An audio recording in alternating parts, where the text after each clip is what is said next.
Bom dia, boa tarde, boa noite. Como você pode ver, o assunto hoje é respiração celular.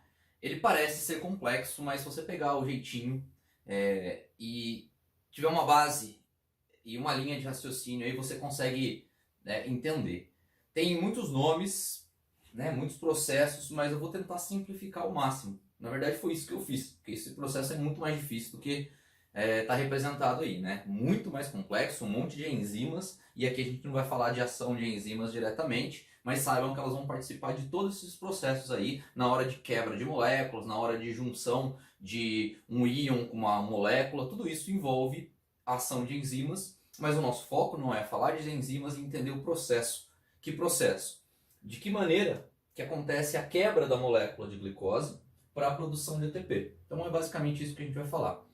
Então a primeira coisa que eu quero que você pense, para fazer sentido tudo isso, é uma analogia com uma mesa de sinuca, por exemplo, um jogo de sinuca.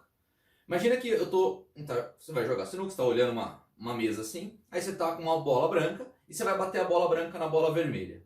A partir do momento que bateu a bola branca, bateu na bola vermelha, você esquece a bola branca. Não importa mais ela. Você vai seguir a bola vermelha. E aí, vamos supor que a bola vermelha ela bata numa bola azul. Na hora que ela bateu na bola azul, você esquece a bola vermelha e começa a ver o que acontece com a bola azul. Ou seja, se você, na hora que dá uma tacada com a sinuca, numa mesa de sinuca, você bate uma bolinha que bate na outra, você consegue imaginar o caminho, ou a sequência de contatos de uma bolinha que teve na outra, e você conseguiria até fazer um desenho desse caminho e desse percurso que uma bolinha fez ao bater na outra. Mas lembra, você só vai pensar na bolinha que já está se movimentando. A bolinha que bateu, ela deixou de existir. O que é isso? Se você imaginar que a bolinha que está se mexendo a cada novo contato é o elétron que está presente nessas reações metabólicas, vai ficar mais fácil de você entender por que o oxigênio ele é o aceptor final de elétrons da respiração celular aeróbia, nesse caso, que usa o gás oxigênio. Então, é isso que eu vou tentar explicar agora nesse momento aqui de aula para você. É o seguinte, para que aconteça esse processo, a respiração celular ela utiliza carreadores de elétrons. Ou seja, o que são carreadores de elétrons? São moléculas que contêm energia armazenada, que conseguem receber elétrons e fica segurando a energia daquele elétron. Como eu falei na aula passada sobre uma batata quente que você está segurando. Se a batata é muito quente, ou seja, se um elétron está com muita energia, certas moléculas não conseguem segurar. Tem que ser uma molécula mais forte. Então assim existem diferentes tipos de moléculas, e por isso que uma molécula que consegue carregar bastante energia é a molécula de glicose, que está aqui, C6H12O6. Então como que acontece esse processo?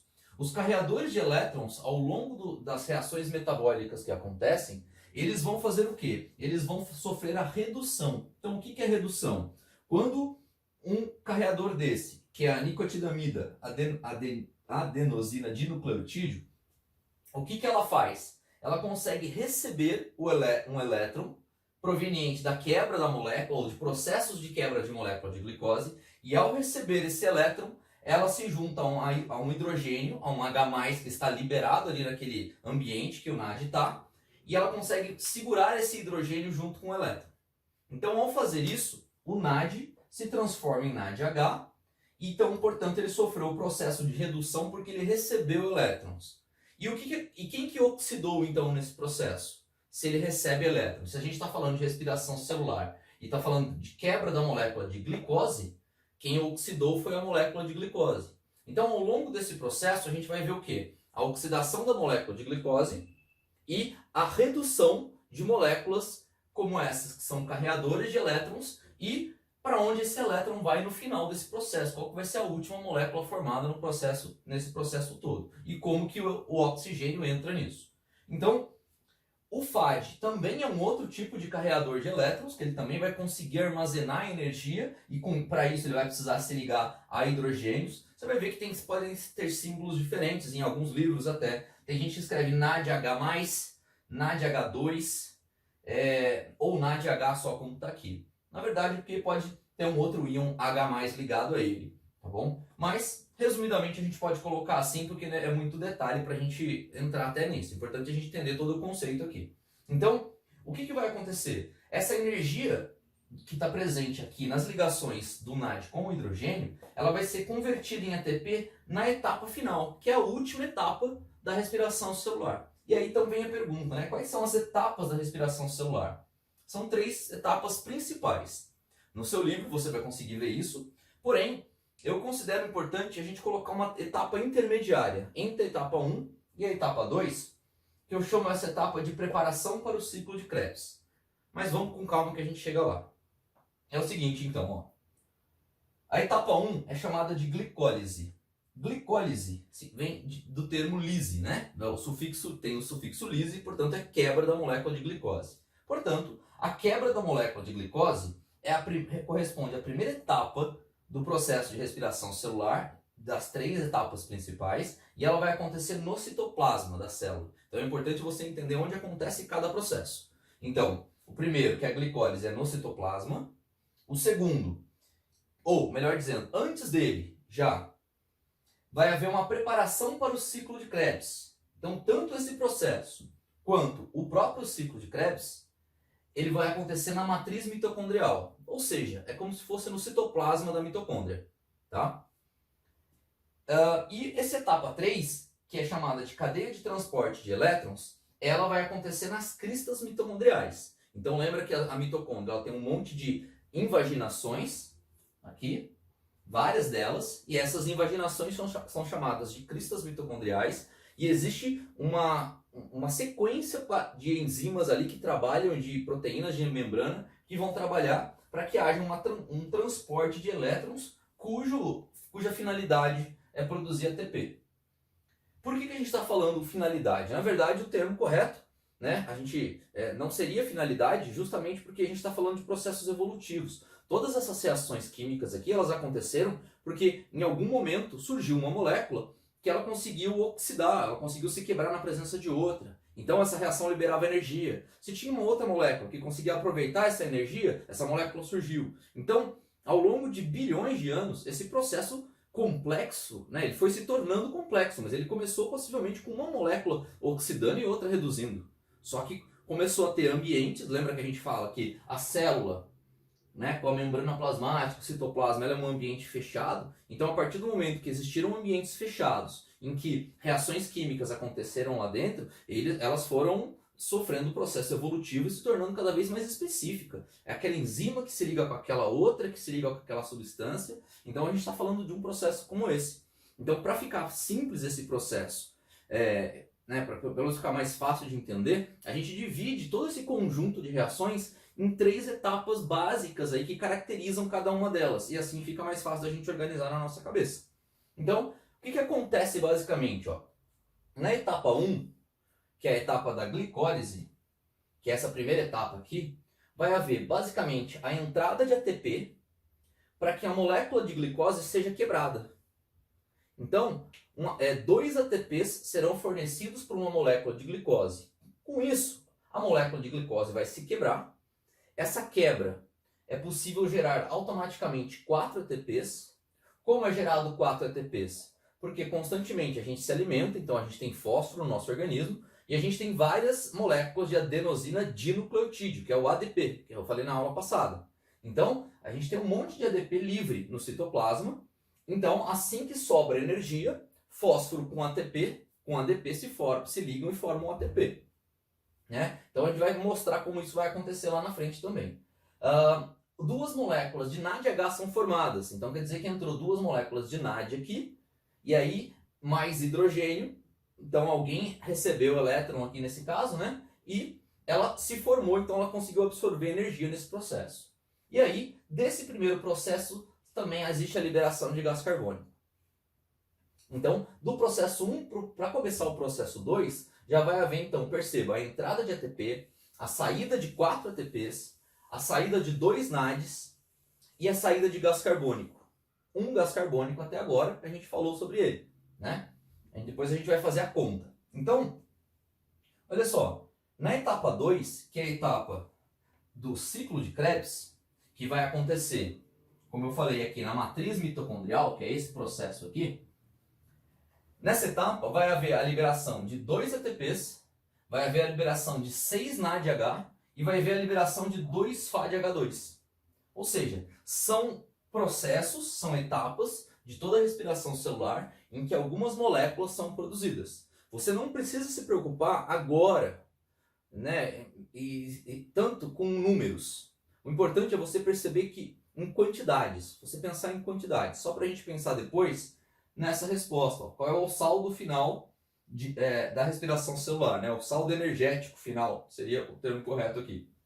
Então, e aí, continuando aqui, na etapa 3, ó, é aqui que vai entrar o oxigênio. Então perceba que durante a maior parte do processo da respiração celular não existe oxigênio.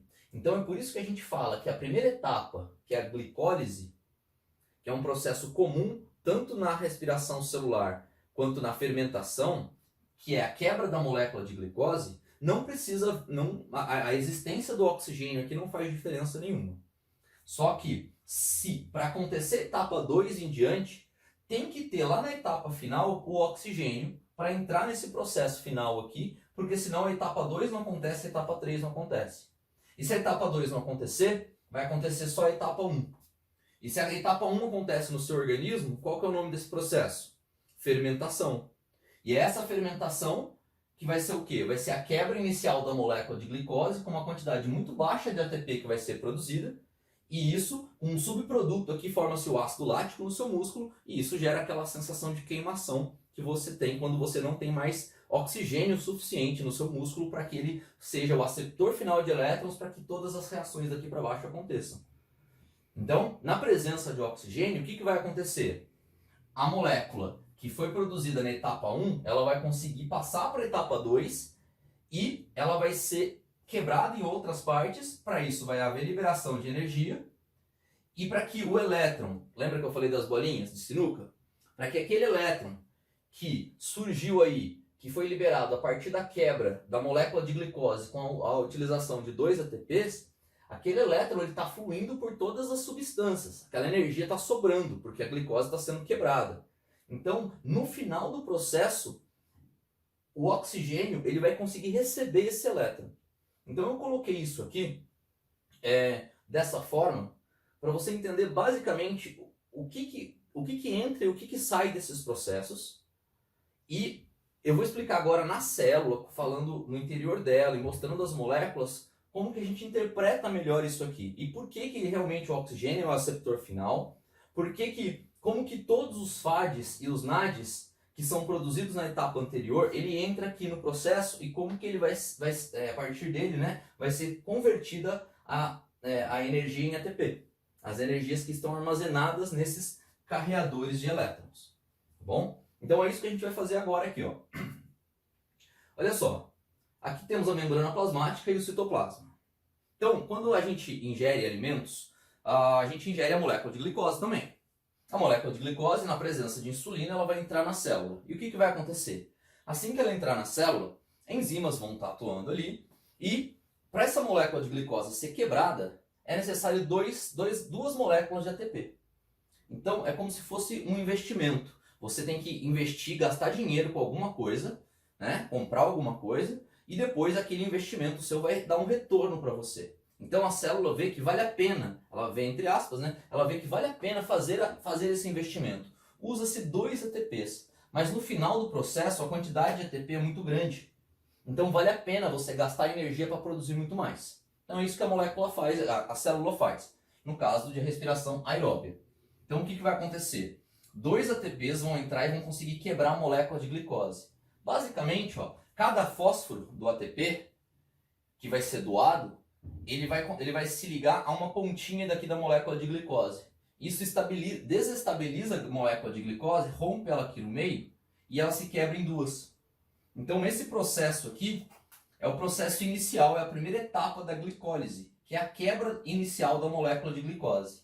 Essa molécula de glicose quebrada em duas partes, ó, a ela vai ser adicionado agora fosfato inorgânico, que a gente ingere também, e esse fosfato inorgânico vai se ligar aqui na parte de baixo dessa molécula e o outro vai se ligar aqui, vai formar uma outra molécula que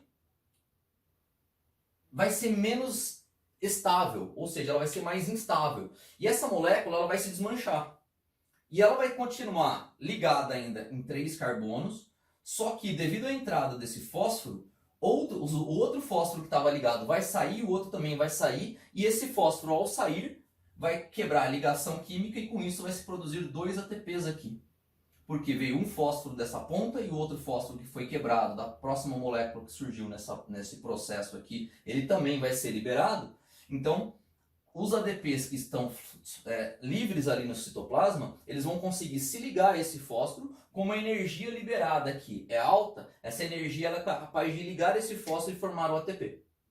Então, sobra energia mesmo assim. Como sobra energia mesmo assim, mais um NAD vai ser formado, ou seja, mais uma molécula que vai pegar o hidrogênio que está livre no citoplasma. Imagina se começar a sobrar muito hidrogênio no citoplasma, vai ficar ácido demais o meio, né? Então, para o meio não ficar ácido demais, esses NADs conseguem reduzir, ou seja, ela recebe elétron e se liga ao hidrogênio.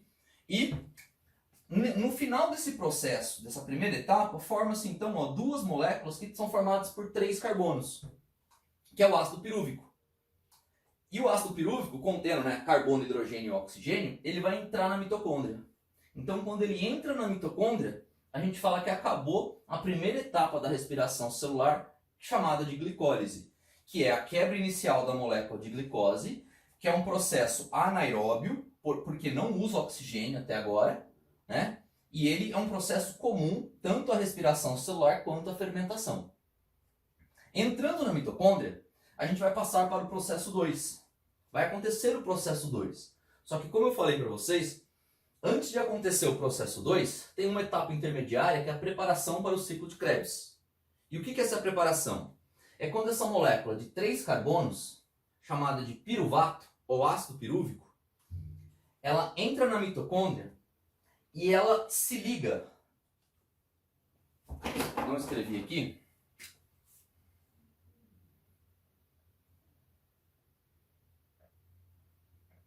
Ela se liga a uma molécula chamada de coenzima A.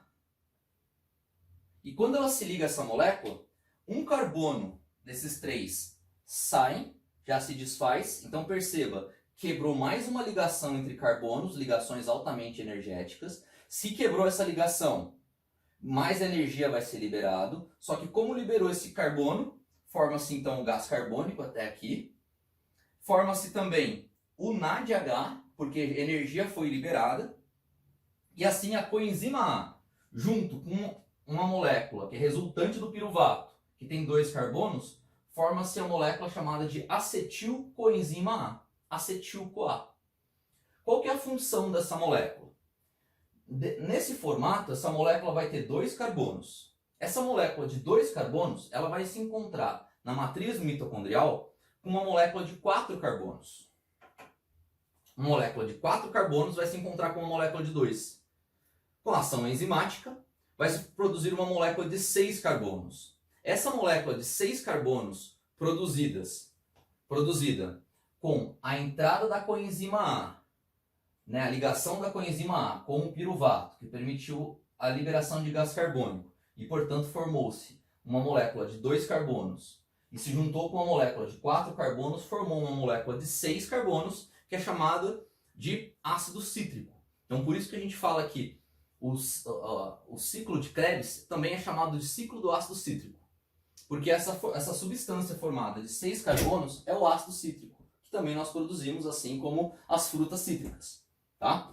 Então, qual que é a função aqui da acetilcoenzima A? Se ligar uma molécula de 4 carbonos para formar uma molécula de 6. Assim que isso acontecer, a coenzima A, que é uma enzima derivada da vitamina A, essa coenzima A vai sair, o acetil vai se ligar aos 4 carbonos, esses 6 carbonos vão sofrer agora uma sequência de quebras, e essa sequência de quebras vai permitir a liberação de gás carbônico, de NAD, de CO2, de ATP, NAD e FAD, ou seja, vai acontecer uma sequência de quebras ali de moléculas, de conversão de uma molécula para outra, com adição de hidrogênio, entra água no processo, enzimas reagem com isso tudo. Então, nesse processo todo, uma molécula de 6 carbonos vai sendo quebrada em moléculas diferentes, em moléculas menores. Como ela está sendo quebrada as ligações entre carbono, elétrons estão sendo liberados e estão sendo armazenados ou absorvidos por outras moléculas que estão reduzindo, que são essas moléculas de NAD e FAD, e inclusive ATP é formado.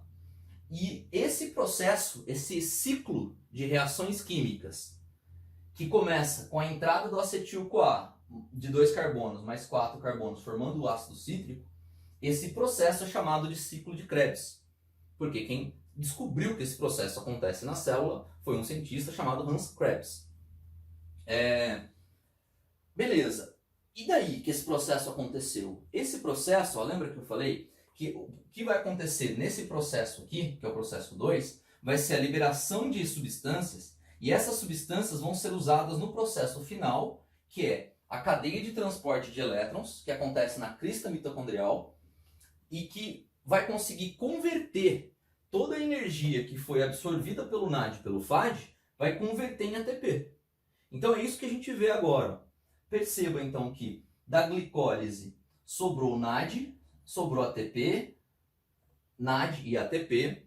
Aqui sobrou NAD e ATP também, que é essa etapa intermediária, que é a entrada da coenzima A. Nessa etapa 2, que é o ciclo de Krebs, sobrou também gás carbônico, NAD, ATP e FAD. E agora todas essas substâncias, ou seja, todos os FADs e os NADs, eles vão reagir com enzimas que estão presentes nas cristas mitocondriais, com proteínas de membrana, e ao fazer isso, o que eles vão fazer? Eles vão oxidar daí. Até então eles reduziram, porque eles se transformaram de NAD para NADH, então eles receberam elétrons e fixaram ali um hidrogênio. Quando eles chegam lá na cadeia de transporte de elétrons, o que vai acontecer?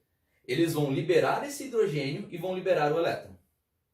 E agora que eu falo para você, ó, esse elétron liberado aqui pelo NAD, ele vai percorrer a membrana plasmática aqui, ó, que é essa membrana da crista mitocondrial, e ele vai ativar outras proteínas que estão aqui. E enquanto ele faz isso, o hidrogênio que estava presente no NAD, que era no NADH, ele vai passar para esse espaço intermembrana. Então vai acontecer que esse espaço intermembrana, quanto mais NAD chegar aqui, mais H+ vai ter aqui, nesse lado de dentro. E todo esse H+ aqui, esse lado de dentro, ele vai acabar saindo por essa última enzima que está aqui, ó. E essa última enzima que está aqui, ao permitir o H+ passar por ali, enquanto tem elétron fluindo por essa membrana aqui, da crista mitocondrial, essa molécula ela consegue produzir o ATP. Então, a gente fala que graças à redução aqui, a oxidação do NAD e do FAD nessa última etapa, vai haver a produção de ATP, porque essa enzima aqui de baixo é chamada de ATP sintase, portanto ela tem a função de produzir ATP, então ela une ADP, que é uma adenosina difosfato, com um fósforo.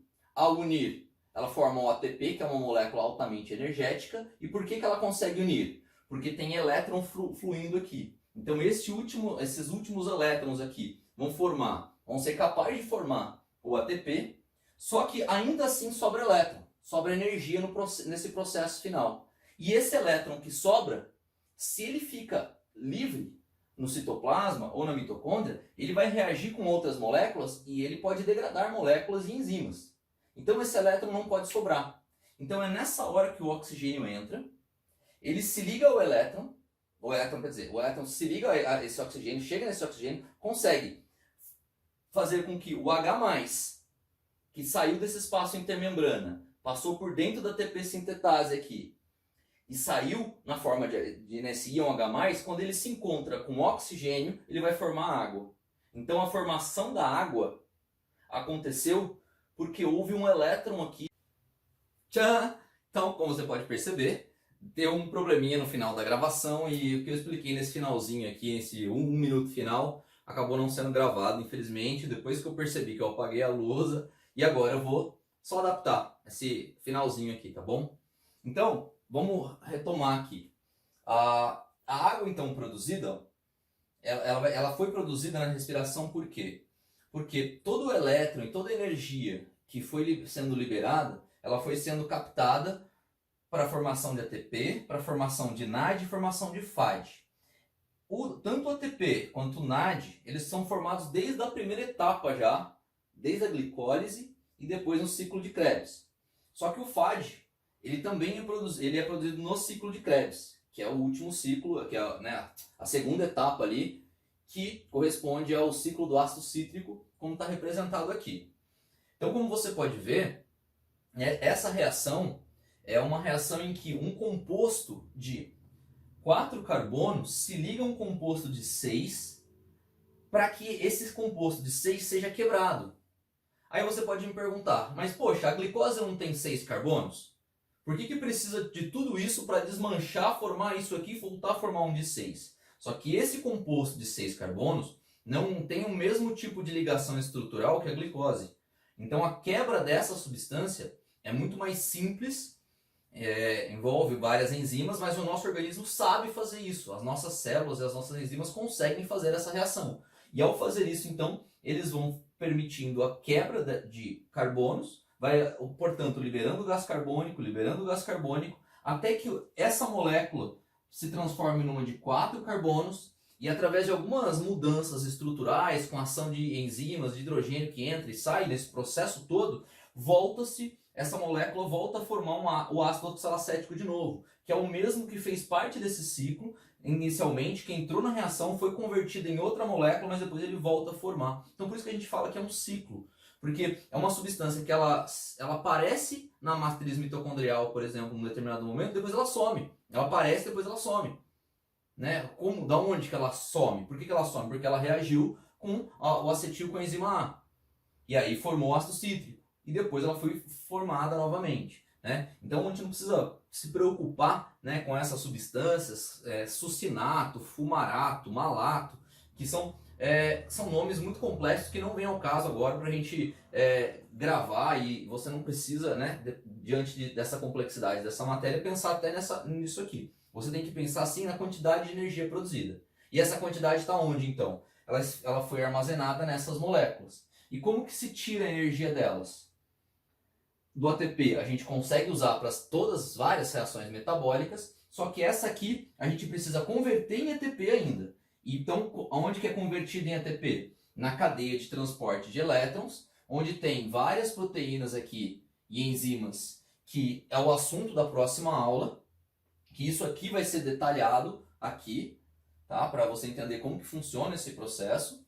E desse processo todo vai haver então a produção de ATP e vai haver também a produção de água desse processo. E é isso que eu explico na próxima aula. Então agora a gente pensa só no saldo energético, que foi a pergunta que eu tinha feito aqui. Né? Qual é o saldo energético da respiração celular? Ou seja, quantos ATPs ao todo são produzidos nesse processo? Então, a gente sabe que cada NAD que chega nessa cadeia de transporte de elétrons, ele consegue produzir 3 ATPs, devido a uma série de reações que acontecem aqui nessas enzimas que serão explicadas lá na frente. E cada FAD que chega nessa cadeia respiratória, ela vai conseguir produzir 2 ATPs. Então é só a gente contar quantos NADs foram produzidos ao todo, multiplicar por 3, quantos FADs ao todo multiplicar por 2, então a gente vai ter o número total de ATPs que foram produzidos. E é isso que a gente faz agora. Olha só. Na glicólise, que é a primeira etapa, 4 ATPs foram produzidos. E na segunda etapa, que é já no interior da mitocôndria, 1 ATP foi produzido para cada piruvato que entrou na mitocôndria. Se uma molécula de glicose produz 2 piruvatos, e um piruvato produz 1 ATP, a gente faz vezes 2, porque são 2 piruvatos. Então, quantos ATPs são produzidos? 4 mais 2 aqui, 6. 6 ATPs. Diretamente são produzidos. A energia que sobra das reações conseguem, com a ajuda de ADP e fosfato, permite a formação direta, automática e instantânea de 6 ATPs. E NAD? Foram produzidos 2 NADs na etapa inicial, liberados 2 NADs, mais, na segunda etapa, 3 NADs para cada piruvato e na etapa intermediária mais 1 NAD para cada piruvato. Então, ao todo, ó, 1, 2, 3, 4, 3 vezes 2, 6, ao todo 10 NADs. E de FAD, um FAD para cada piruvato, mas são 2 que são formados na quebra da glicose, então são 2 FADs, 2. Então a gente multiplica isso aqui pela quantidade de ATP, 10 conseguem produzir 3 ATPs, 2 FADs conseguem produzir 2 ATPs e esses 6 direto aqui. Então no final, o que a gente vai ter? 30 ATPs produzidos pelo NAD ao longo de todas essas reações, 4 aqui e aqui diretamente 6. A gente tem um total de 40 ATPs, só que, se você lembra bem, para que inicialmente a molécula de glicose fosse quebrada, utilizou-se 2 ATPs. E esses 2 ATPs no final a gente tira. Portanto, o saldo energético é de 38 ATPs para cada molécula de glicose utilizada na respiração celular. E isso essa quebra e essa produção só foi possível porque o oxigênio, ao receber o elétron que flui por essa cadeia de transporte de elétrons, ele se liga ao hidrogênio e consegue produzir água. Então, se não tiver oxigênio, essas reações não acontecem, o NAD não consegue ser convertido e nem o FAD consegue ser convertido. Então, a reação 2 já pararia a partir daqui e só aconteceria a reação 1, que é a glicólise, e, portanto, a gente produziria apenas 2 ATPs. E é por isso que a gente fica cansado se a gente não tem oxigênio suficiente, porque a gente não tem ATP suficiente para as nossas reações metabólicas. Valeu!